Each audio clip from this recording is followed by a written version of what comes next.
Welcome to MKV family channel. ஒரு தையல்காரியின் வெற்றி. என் பெயர் லக்ஷ்மி. என் வாழ்க்கை ஒரு சாதாரண தையல் மிஷின் சத்தத்தில் தான் ஆரம்பிச்சுது.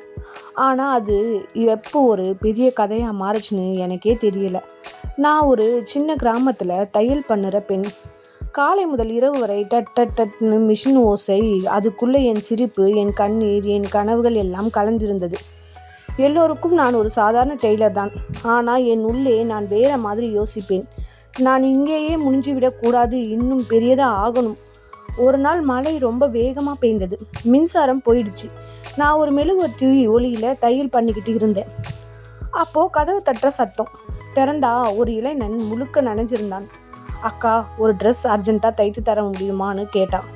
நான் சிரித்தேன். இப்போ வேணா நாளைக்கு வேணுமான்னு கேட்டேன். அவன் சொன்னான், நாளைக்கு ஒரு இன்டர்வியூ, இது என் வாழ்க்கையை மாற்றும் வாய்ப்பு. அந்த வார்த்தையை கேட்டவுடன் நான் ஒரு நிமிஷம் கூட யோசிக்கலை. உள்ளே வாங்கன்னு சொன்னேன். அந்த இரவு நான் தூங்கவே இல்லை. மழை சத்தம், மெழுகுவர்த்தி ஒளி, மிஷின் ஓசை. அந்த உடையை நான் தைத்தது ஒரு வேலைக்காக இல்லை, ஒரு வாழ்க்கை மாறணும் என்ற நம்பிக்கைக்காக. காலை அவன் அந்த ட்ரெஸ் போட்டுக்கிட்டு கண்ணாடி முன்னாடி நின்றான். அவன் கண்களில் நம்பிக்கை இருந்தது. நன்றி அக்கான்னு சொல்லி போனான். அதுக்கப்புறம் நாட்கள் ஓடின. அந்த விஷயத்தை மறந்துட்டேன். ஆனால் ஒரு நாள் பெரிய கார் என் வீட்டுக்கு முன்னாடி நின்றது. நான் பயந்துட்டேன். அதில் இருந்து இறங்கினவன் அதே இளைஞன். ஆனால் இப்போ அவன் வேற மாதிரி இருந்தான். அவன் சிரித்து, லக்ஷ்மி அக்கா, அந்த இன்டர்வியூ நான் கிளியர் பண்ணிட்டேன். இப்போ நான் ஒரு பெரிய கம்பெனியில் வேலைன்னு சொன்னேன். எனக்கு ரொம்ப சந்தோஷம். ஆனால் அதுக்கு அடுத்தது நான் எதிர்பார்க்காத விஷயம். அக்கா, உங்கள் திறமை இங்கே வீணாக போகுது. நான் உங்களுக்கு ஒரு சான்ஸ் தரணும்னு சொன்னான். சில மாதங்கள் கழித்து நான் முதல் தடவையாக நகரத்துக்கு போனேன். பெரிய ஷாப், லைட்ஸ், கஸ்டமர்ஸ். அங்கே ஒரு board, Lakshmi designs, handmade with heart. நான் அதை பார்த்துட்டு நின்றேன்.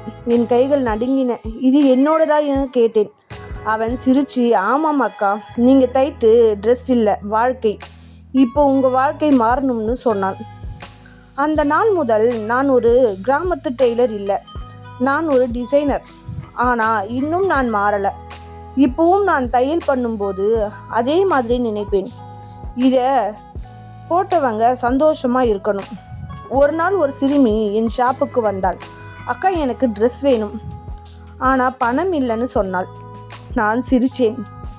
அது என் பழைய கதை திரும்ப வந்த மாதிரி இருந்தது. பணம் வேண்டாம், நீ பெரியவளாக ஆகணும், அதுதான் எனக்கு பேமெண்ட்டுன்னு சொன்னேன். இப்போ யாராவது என்னை கேட்டா நீ யாருன்னு நான் சிரித்து சொல்லுவேன். நான் லக்ஷ்மி, தையல் பண்ணுறவள் இல்லை, மற்றவர்களின் வாழ்க்கையை மாற்றுறவள். இந்த கதை உங்களுக்கு பிடிச்சிருந்தா சேனலை லைக் பண்ணி, ஷேர் பண்ணி, கமெண்ட் பண்ணுங்கள்.